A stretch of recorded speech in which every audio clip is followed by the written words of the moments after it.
when she died, they just started shipping and never telling her. Well, Like she her was good. dead. Well, yeah, in her death. Before she died, they didn't tell her. They never told her that your cells multiply divide or ask Oh yeah, that was wrong. if they could use it for science. So once the book was written, The Immortal Life of Henrietta Lacks, what kind of justice do you think her family was looking for? What kind of justice? Retributive. Retributive justice. And you look at our word wall, the definition of retributive justice. Let's read it together. Repairs the harm. I'm sorry. Let's read it together. Repairs the harm caused or revealed by criminal behavior. Can it be procedural justice too? How so? Because it's saying fairness in process that resolve disputes. Because like they weren't being fair, not telling her family or anything that her sales, or not telling her and resolving disputes. I mean, well, it wasn't really should be rich. So. The family should be rich. Yeah, What? they should. They should be really rich. How so? Because they can, every time they sell a sale, they get money. But who's making the money in turn? The scientists. But that's not But right. if the scientists would have told her about it, I'm pretty sure that she would have let them use it, and she could have got the money too. Say that again? If the scientists, no, but it was before. Well, after if she would have told, if they would have told her, then she could have told the family, and if they saw her sis, then she could have got the money. Well, what I can tell you that one thing that did come to question once all of this came out and was learned by the general public was, did she give permission? Did they have permission? Did that doctor practice proper medical ethics? Because, every time you go to the doctor, there's 100 forms to sign. Did they tell her? Did they ask? And from what I learned and from what I gathered in researching this activity, there were papers that she signed when she was, put in the hospital. And it didn't say, you have my permission to do this. But her signature says, I give them permission to do whatever is in the best interest of my care. Her care, not the freaking nation. Well, yeah, that is debatable, but that's one of those things that kept coming up when they were trying to settle the dispute, Evan. And so, no, her family does not receive any type of financial. So it could be procedural, couldn't it? I'm going to bet on this right now. They put one family member on the board. There's a panel of people who are responsible for overseeing her sales. And they put one family member on there as a way of retributive justice, repairing the wrong. So at least one person in the family has a voice in how her sales are used. Yes, Amari? I say that is Blasphemy. She has the floor. Go ahead, dear. I say that the fact that they even if the scientists got her to sign a paper saying that they can do whatever to help her and base her care, they never used it to help her. They used it for their own scientific reasons, because they never even they found all these other vaccines and stuff, but they never really found anything that can help with her cancer and her problems. And I don't think that they really tried hard enough for what they were taking in. They could have at least tried to save her from taking her cells, but they didn't even try hard enough. That should have been the first thing they were trying to solve, since it was her cells for me. But cancer is one of those diseases that does metastasize. It means it spreads. So most cancer patients, anytime month of October, what's the best way to beat cancer? Early detection. And remember, I told you a lot of her options were limited because she kept having children. So the treatment that could have been afforded her wasn't really available until after she had her last child. So it's quite possible that the cancer had gotten in a much higher stage. Maybe they couldn't save her life.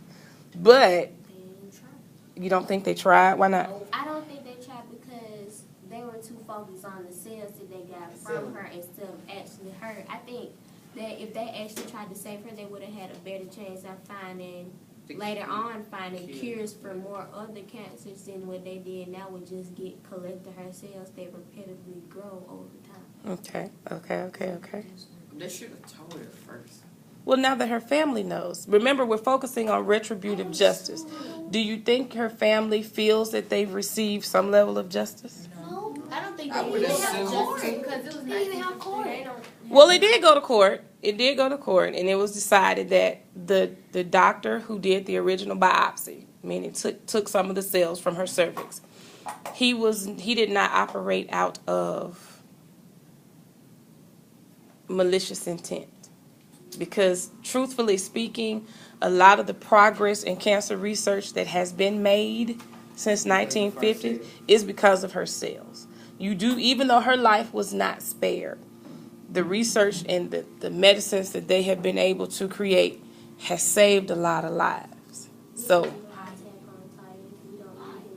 But I don't think the family knew about her cells because it was 1953. They didn't have knowledge. yeah, they didn't know. They did not know. This excerpt that you all have right here is from the lady who learned about her in school and spent years researching her, trying to find out her story.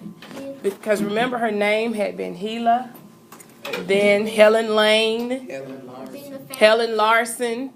So the family, even if I was reading the paper about this story about Helen Larson, I never would have thought it was about Henrietta Lacks. But you said that they nobody, the public didn't know until like decades later, right?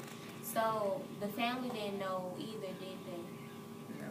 Then that wouldn't be, technically it wouldn't even be the generation of her family that she was born into that knew about it. It would be a whole nother generation. Yeah, because basically a lot of the people who in her family who are in the conversation are her great-grandchildren and her great aunts, and not great aunts, but great nephews and nieces, because her children are older, they've gone on, and so now the very people who are her voice are family members who didn't even know her. Exactly. So I don't find that very satisfying. you don't find that satisfying. So read to us what you have for my red hat people with no red hat on. I feel that the scientists were not fair in not getting her consent to get some of her cells. I believe that they might not have wanted to be in debt to a black woman in the times of segregation. To me, this use of her cells in science to help with vaccines is very good, but the fact that they could have asked her and she most likely would have said yes is very harsh. Interesting. So do we agree that race played a large role in this? Yes. Okay, because it is the time of segregation, and I think Curtis was right on top of it when he mentioned that there are a lot of similarities in this when it comes to the Ebola cases and you notice we don't hear about it as much anymore. At one time it was an Ebola case popping up. And she went back to her dog on the news. All right. Black hats. Black hats. Black hats. What are the negatives? The woman on the photograph. What do you come up with? Okay. Something I didn't like about the story is how they took her cells without permission, how they changed her name multiple times just to keep their secret about them taking her cells. So what was the motivation behind that?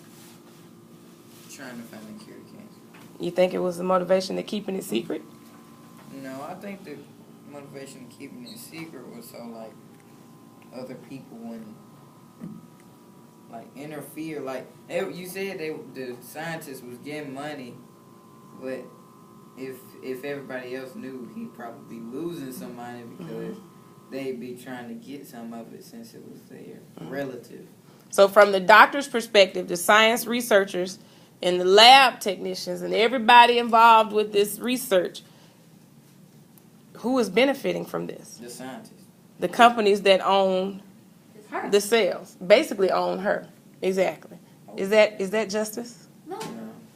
Why not, Silas? For one thing, they took something that belongs to someone. So that's one law broken, and that's one commandment broken. Okay. If you think about it. And then plus, if they really cared, they would say it's not for them. They wouldn't say, okay, let's sell it for this amount of money. They would say you can get it for free and give the family the money, since they're poor and then their mother basically body was used for research without her. That's interesting. Because what they discovered is that she died and her family was so poor that she didn't even have a headstone. It wasn't until after all this came out and it was identified that Helen Larson, the HeLa cell was actually Henrietta Lacks. They had to go back through all that old dated paperwork at the hospitals to match signatures, match doctors' names, and then there was a foundation set up and they raised the money to get her a headstone. I think that this still turned out in the scientists' favor because it ended up an entire new generation. So, it if it had ended up being leaked at least 2 years later, then it still would have been in the time where her family knew about it, about Henrietta, and that it would have still been the family could still go to court with it. But it really might not have turned in their favor altogether anyway, since in the time of segregation, it was Right. You got to look at perspectives now. And Silas had a unique perspective on how this, you said they broke a commandment. Thou shalt not what? Steal. That's interesting. Okay, Curtis, you want to share something from your yellow hat response? What are some of the positives from this text? Well, they explained how she looked in the picture. She had. What paragraph is that? First one. Everybody look at the first paragraph. They explained how she had a good smile. Mm-hmm. Her hands on her lips, like a young lady. Mm-hmm. Dress, her suit was neatly pressed. Lips painted deep red, meaning lipstick. It's and she looked pretty young because it said she looks like she hasn't yet reached the age of 30. Mm-hmm. Skin light brown and smooth, and her eyes still young and playful. And after that, I didn't like how they. And it said, Oblivious. yeah, I was about to say, oblivious to the tumor growing.